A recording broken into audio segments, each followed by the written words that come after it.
Olá, alunos! Olá, professores! Sejam todos muito bem-vindos a mais uma aula de Química. Eu sou a professora Cristiane Marques e agora vamos ver qual é essa nossa aula. Essa é a aula 23, revisão e avaliação. Então, agora vamos para a nossa aula.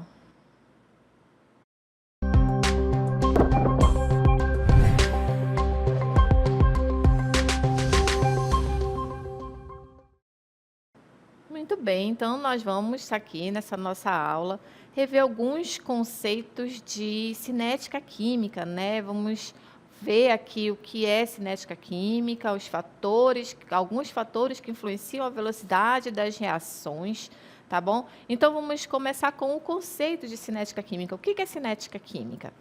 A cinética química é o estudo da velocidade das reações químicas e dos fatores que influem nessa velocidade, né? Então, a cinética química, a importância de se estudar a cinética química é porque as reações que se processam, sejam elas na indústria, sejam elas no nosso dia a dia, sejam elas até mesmo no nosso corpo, elas se processam com velocidades e essas velocidades são diferentes uma das outras. E existem fatores que vão influenciar na velocidade de diversas reações.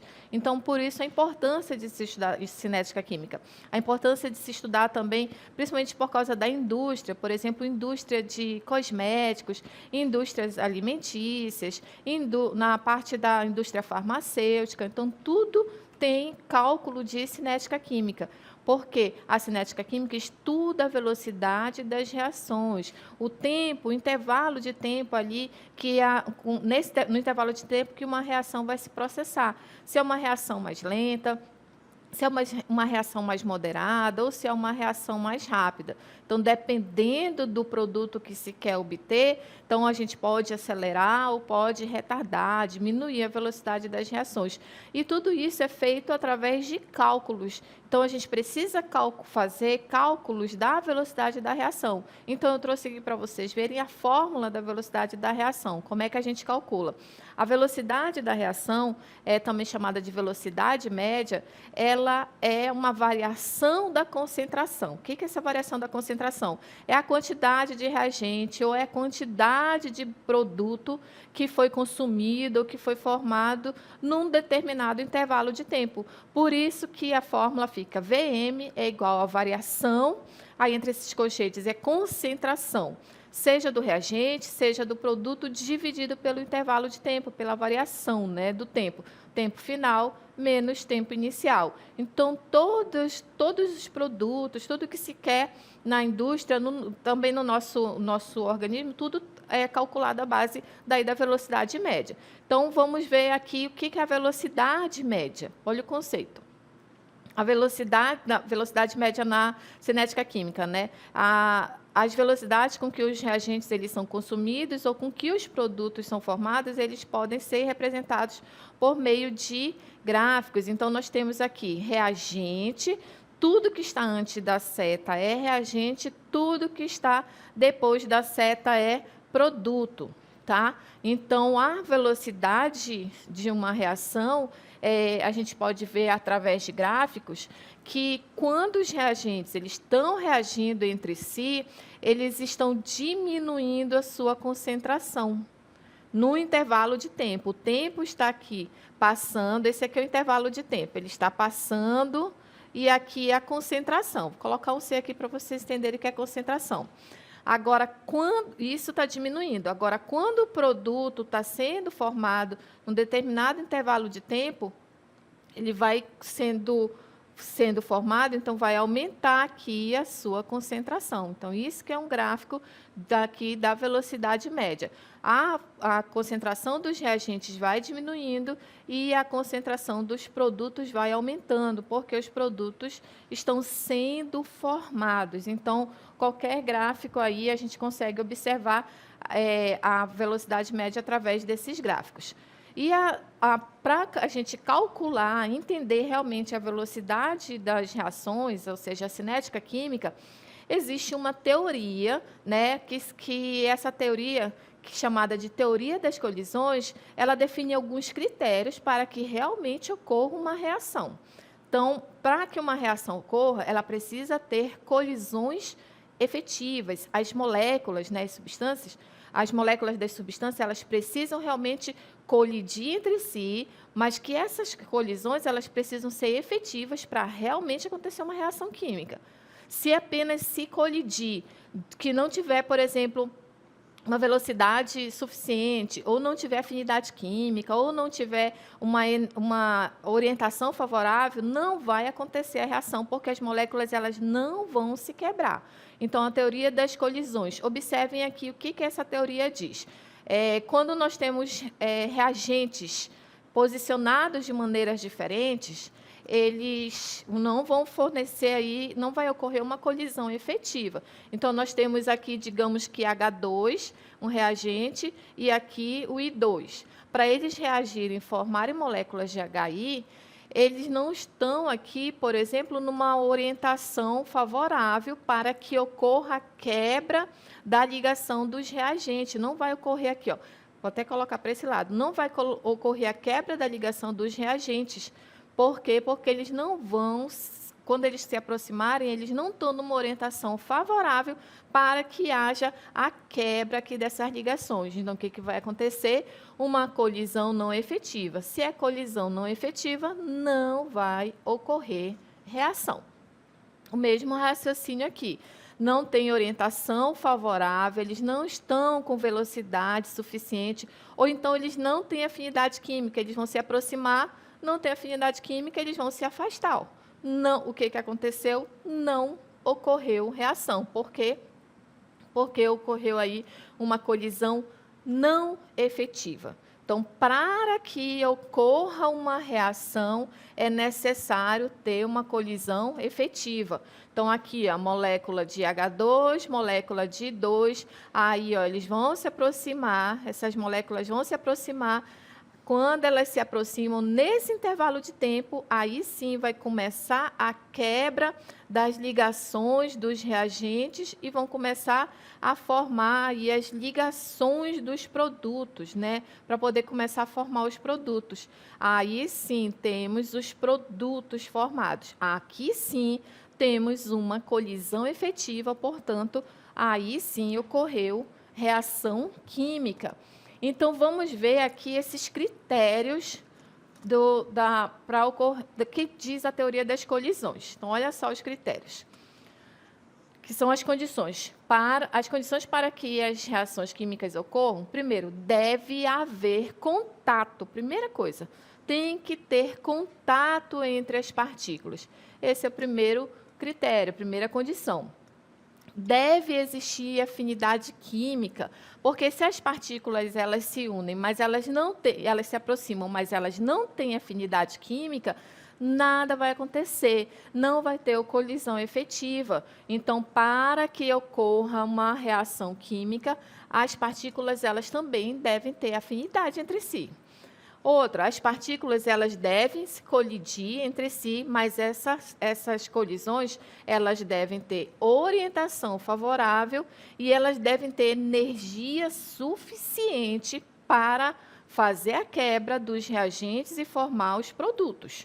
Então, elas vão colidir entre si, mas no momento da colisão, essa orientação deve ser favorável e mais a energia também deve ser suficiente para ocorrer uma reação química. Então, quando tem essa energia suficiente, aí sim as moléculas vão atingir, a reação vai atingir a energia de ativação, representada por EAT.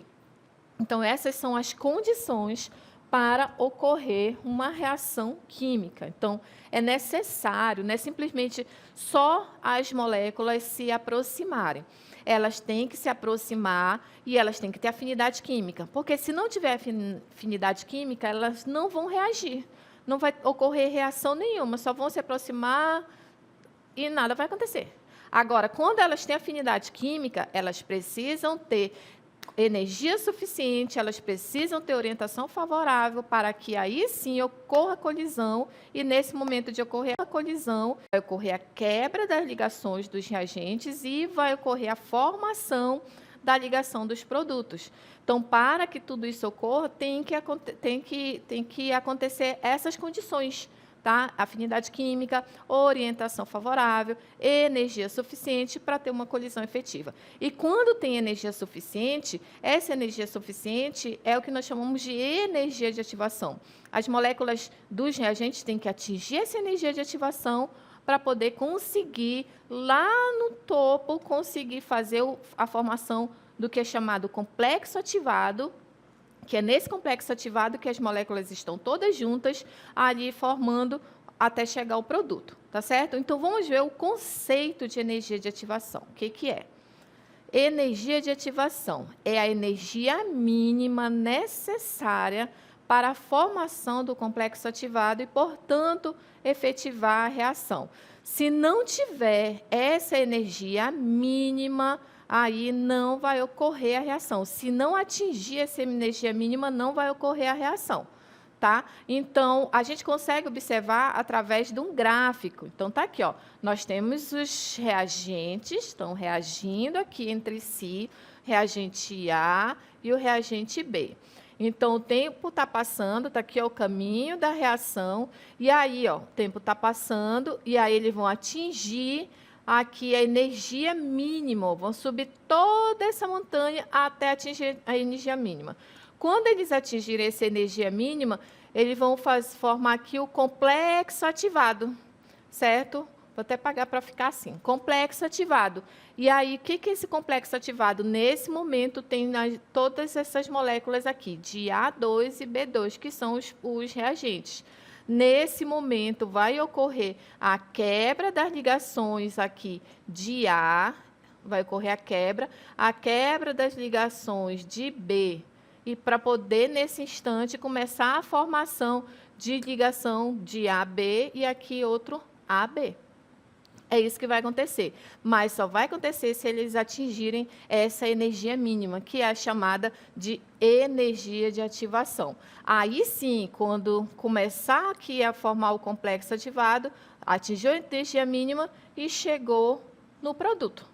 É assim que funcionam as reações químicas. Ou seja, se não atingir, se não fizer esse caminho e conseguir atingir essa energia, não vai ocorrer a formação da reação. Não vai ocorrer a formação, desculpa, do produto, ou seja, não vai ocorrer a reação química. Na verdade, também, a energia mínima é uma certa segurança para algumas reações químicas, como, por exemplo, na nossa imagem que eu trouxe aí para vocês do fósforo. O fósforo ele tem essa energia de ativação, que é essa energia mínima, é uma garantia de segurança, porque se a gente deixa o fósforo tá lá na caixa, já pensou se todas as vezes que a gente fosse manusear a caixa de fósforo, será que tem fósforo ainda? Você fizesse isso, ela rapidinho atingisse a energia de ativação, o que iria acontecer? Iria acontecer a queima, né, a combustão. Então, para atingir essa energia mínima, é preciso a gente fornecer essa energia de ativação. O que a gente faz? A gente atrita o fósforo, que aí sim a gente está fornecendo essa energia de ativação, essa energia mínima, para começar o processo de queima, que é a combustão. Correto? Então, isso que é energia de ativação. Mas também, para as reações acontecerem, existem fatores que vão acelerar ou vão retardar a velocidade das reações. Então, vamos ver um desses fatores aqui, que é a superfície de contato. Quanto maior a superfície de contato, maior o número de colisões por intervalo de tempo e, assim, também maior será a probabilidade das colisões efetivas. Então, se, por exemplo, aqui na imagem você tem substâncias, né, comprimidos efervescentes. Se você está com um pouquinho de pressa, em vez de tomar o comprimido efervescente inteiro, você quebra o comprimido efervescente, porque vai ter maior contato com a água, consequentemente, maior será a velocidade da reação. O exemplo clássico também aqui é da palha de aço, né, em comparação com um prego que vai enferrujar. Vai ocorrer a oxidação, né? Vai, mas só que na palha de aço é muito mais rápida a reação, porque tem mais espaços ali para ocorrer o contato entre a palha de aço e o oxigênio do ar e a água, certo? Então, a superfície de contato, quanto maior a superfície de contato, maior será a velocidade da reação. Um outro fator também que influencia a velocidade da reação é a concentração. Também observem aqui, ó, quanto maior a concentração dos reagentes, maior será a velocidade da reação. Então, se nós temos no sistema aqui, ó, moléculas no primeiro recipiente, moléculas ali, elas estão mais espalhadas, está numa baixa concentração. Elas vão colidir entre si, mas a partir do momento que a gente acrescenta mais moléculas, ou seja, aumenta a concentração, vão ter aí mais moléculas nesse volume e, consequentemente, mais colisões. Se tem mais colisões, mais choques efetivos, né? Mais colisões efetivas. Consequentemente, maior será a velocidade da reação. Então, a concentração é um dos fatores que influencia a velocidade da reação. Quanto maior a concentração, maior será a velocidade da reação. Então, aí já falamos de dois fatores, né? A superfície de contato, que é muito importante, e a concentração. E agora vamos falar de mais um fator, que são os catalisadores. Os catalisadores são substâncias que elas são capazes de acelerar determinadas reações sem sofrer alterações. Ou seja, só que elas não são consumidas, eles são integralmente recuperados no final do processo, tanto em massa quanto em composição. Ou seja, o catalisador, ele apenas acelera, ele não vai influenciar na velocidade da reação. E como que o catalisador acelera a velocidade da reação? Diminuindo a energia de ativação. Lembram-se, o que é energia de ativação? Energia mínima para poder começar ali a reação, né? As moléculas reagentes vão se quebrar e as ligações dos reagentes vão se quebrar e as ligações do produto aí vão começar a se formar. Então, essa é a energia mínima, que é a energia de ativação. E o que o catalisador faz? Ele diminui essa energia de ativação. Quando ele diminui, o caminho da reação vai ser mais rápido. Então, o que o catalisador vai fazer? Só apenas diminuir a energia de ativação. Ele não vai influenciar no reagente, ele não vai influenciar no produto. Ele diminui a energia de ativação, consequentemente, a reação vai ser mais rápida. E a gente consegue observar isso através de gráficos. Observem aqui esses gráficos. Tá aí, ó. A reação com catalisador, a energia de ativação sem catalisador é maior, né? Então, um caminho maior a ser seguido do reagente até chegar no complexo ativado, que é lá aqui no topo, né? Lá no topo, até chegar nessa parte, quer dizer que vai levar mais tempo do que quando a reação está com catalisador. O que o catalisador fez? Ele diminuiu a energia de ativação. Mas os reagentes são os mesmos, os produtos são os mesmos, a variação, né, de entalpia, aí são os mesmos, ele apenas diminuiu a energia de ativação, consequentemente, a reação se processou de maneira mais rápida. Então, os catalisadores, eles são muito importantes, principalmente para o nosso metabolismo e para as indústrias também, né? É importante aí o estudo das reações químicas com os catalisadores. Então, o que o catalisador faz? Ele apenas diminui a energia de ativação, correto? Então, é assim que funciona o estudo das cinéticas químicas. A gente verifica a velocidade das reações, observa os fatores que podem influenciar a velocidade das reações, porque existem reações muito lentas, existem reações moderadas, existem reações muito rápidas. Então, é necessário, às vezes, interferir aí nessas reações, né? Se a reação é muito lenta, então, o que se faz? Coloca aí um catalisador. Mas se, por exemplo, uma reação é muito rápida, a gente pode colocar um inibidor. Por exemplo, no próprio shampoo, né?